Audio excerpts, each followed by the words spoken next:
Lucy.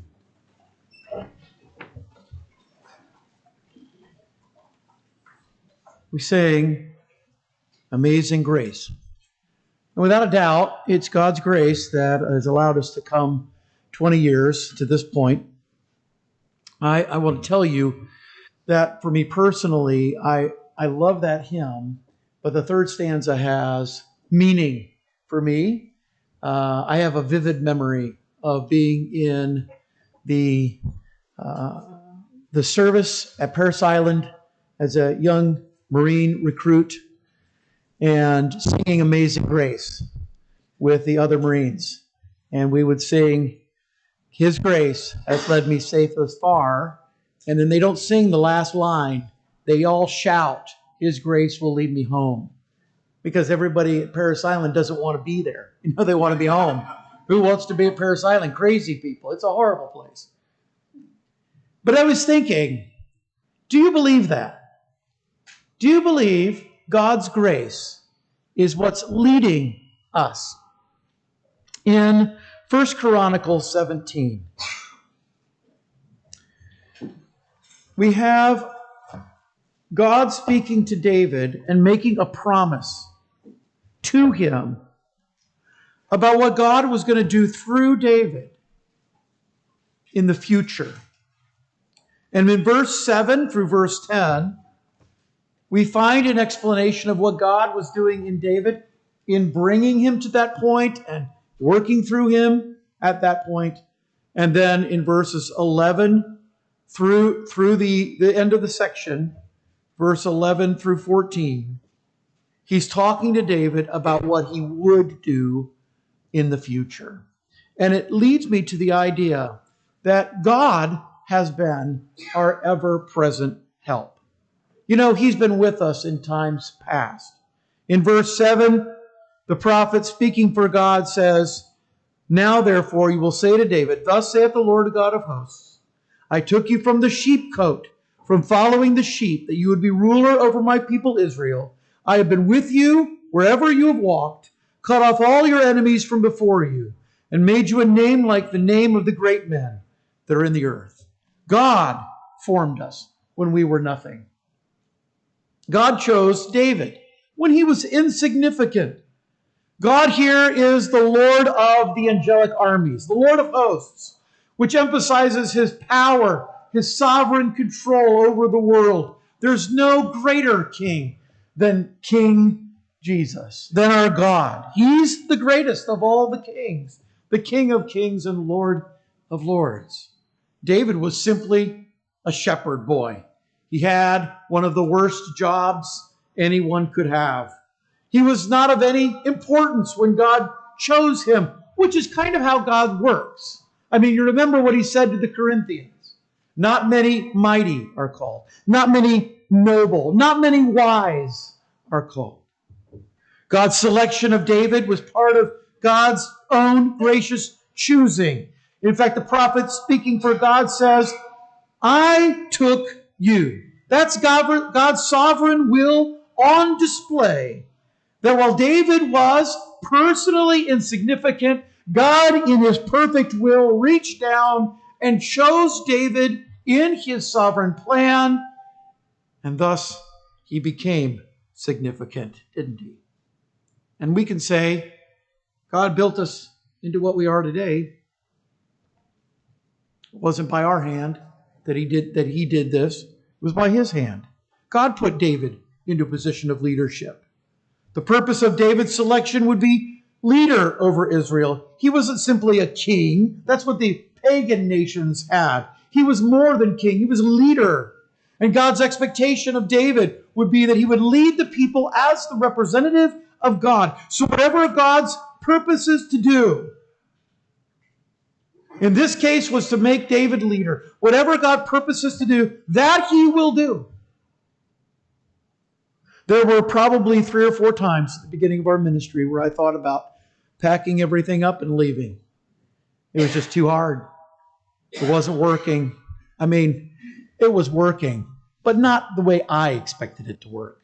I mean, my thoughts and designs were, I'll come, play in a church. Within I don't know, a couple of years, we're running 300 people.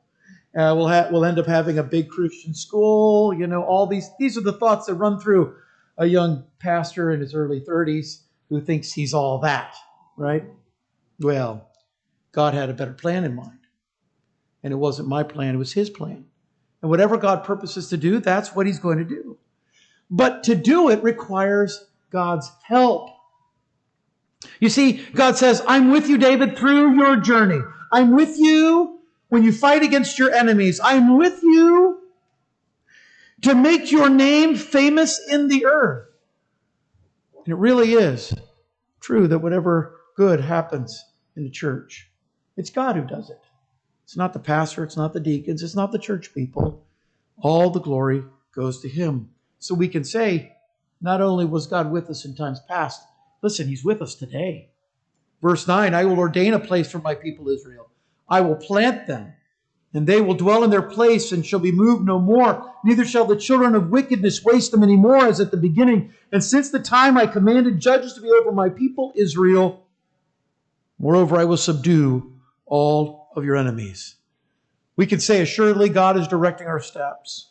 Did you catch all the I will statements that I just read? God said, I will ordain you a place, I will plant you, I will command you to have judges, and I will subdue your enemies. That's what God is going to do. As we consider this morning the truth that God will build his church upon the rock. And so we can say, this is God's covenant that he makes with David, yes. But this is kind of the way God makes covenant with his church. There's no church covenant in that sense. But it is true that when churches resolve to follow the Lord, to preach his word, to obey his word, to yield to the Holy Spirit, God blesses those churches. Not in ways that may be obvious to people on the outside, but certainly in ways that are obvious to those of us who are here. And so we can say that our church was all part of God's sovereign plan. In those times where I thought about packing up and leaving, you know what actually would cross my mind? I thought, it is really hard to get here, but if there's going to be a church here, somebody else is going to have to plant it, and it's going to be even harder for them. So it might as well be me. It might as well. And that was just part of God's sovereign plan for me, for my family, for our young flock. And some of you remember those days when we were 25 people. I'll never forget one of the young pastors that Dave Barba went to help after he left here. And I'll tell you, when he drove away, I was thinking, I don't know how we're going to survive. I mean, Dave's leaving. How's this going to work? Of course, that was just a foolish 33-year-old. But this young man called me. He's from Southern California. And he said, oh, let me tell you, we had our first service with Dave. It went so well. We had 150 people show up. Do you know in 20 years we've never had a service with 150 people? Not one time. I've read all the books, the church growth books that tell you if you don't have 200 people within the first year of your existence, your chance of ever having 200 people in a service is under 1%. You wouldn't believe all the statistics. By the way, we've defied most of those statistics because it wasn't us. It was the Lord. We were just shepherds. We were nothing. We were just trying to be obedient in our little sheep coat.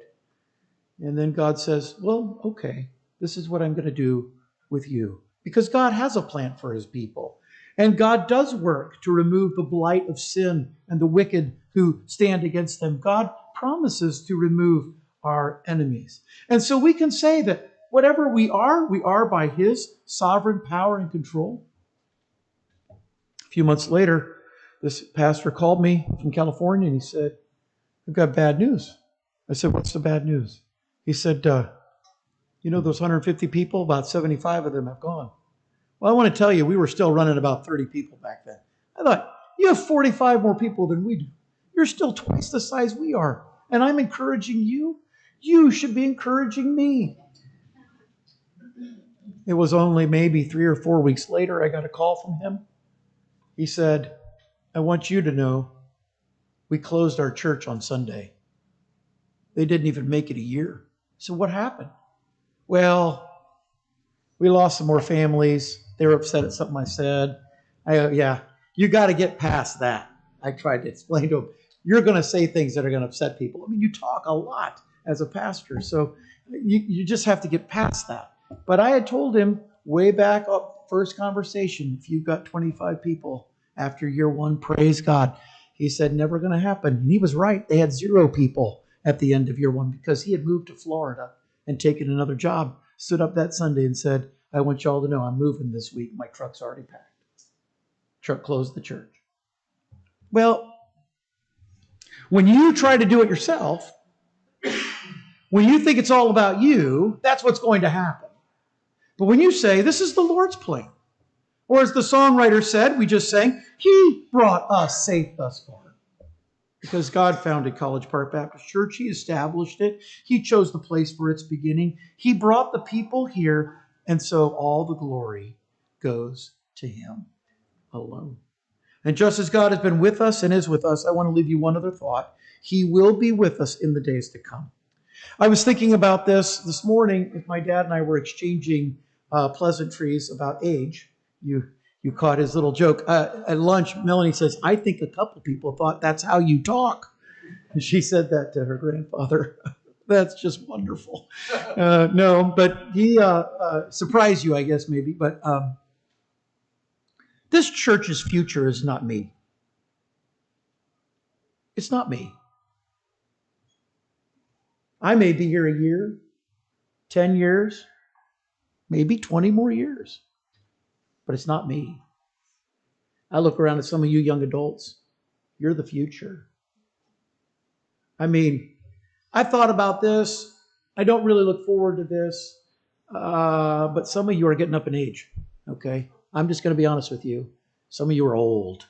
And as I look at you in your elderliness, I realize, there's going to come a time where I'm going to go over to your house and your husband, your wife's going to look at me and say, well, preacher, God called him home. God called her home. The fact that my kitchen knife is sticking out of his chest is I'm just kidding. Right? But you say, the future's not me. It's not for those of us who've been here the 20 years, except for the children who've been here that long. Some of the children have been here that long. That's not the future of our church. Future's not us. Futures are those who come behind us.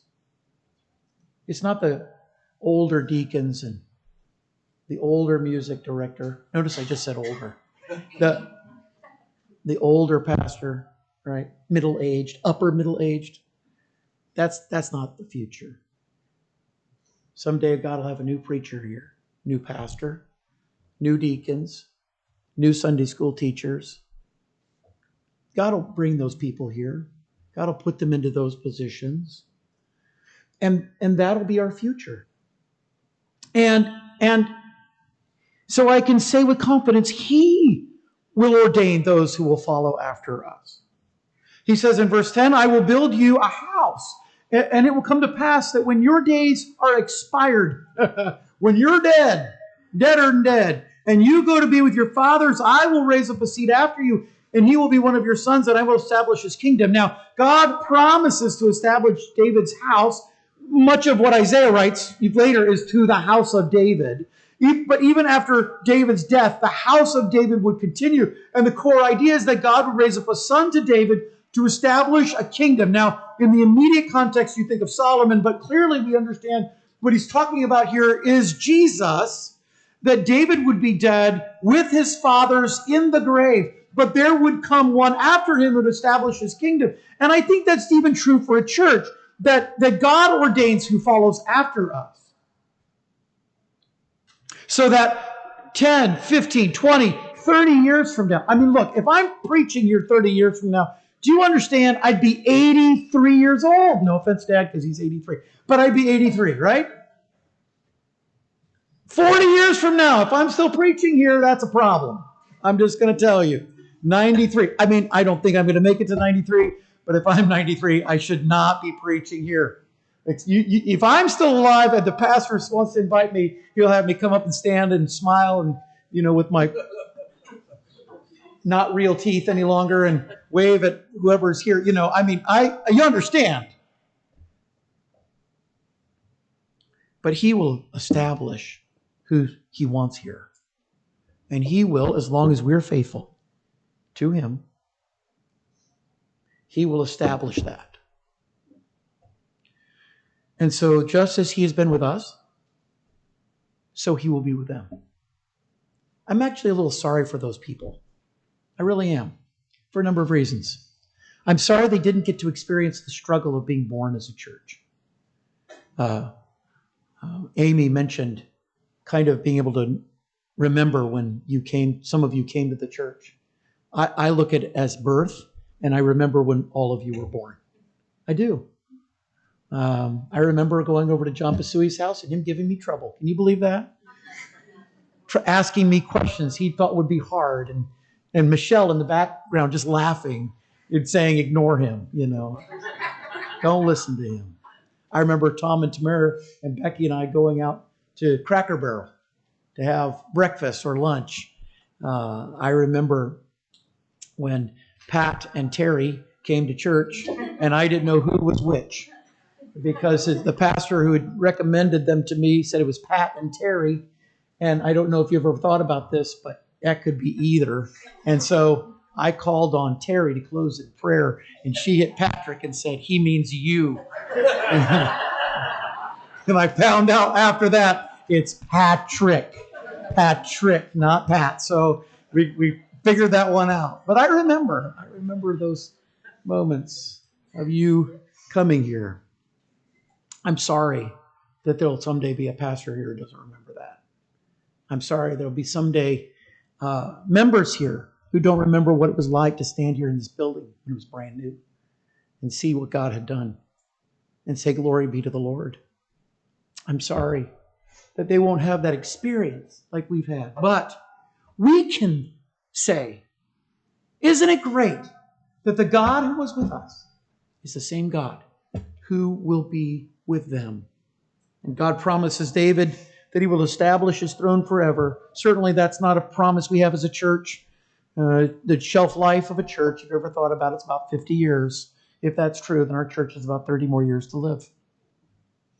It may last longer. It may last shorter. It could go on. There's a church down the road in Apex. It's 200 plus years old, so it may be like that. We don't know. God promises don't apply to us that way from this text. But we can get the sense that God keeps his promises. That he's our Father, that we're his children, that we have his mercies, that we've been settled here by him. And there's a sense that we are eternally established as part of God's church because we're part of God's plan for this day and at this time. And it's all his doing.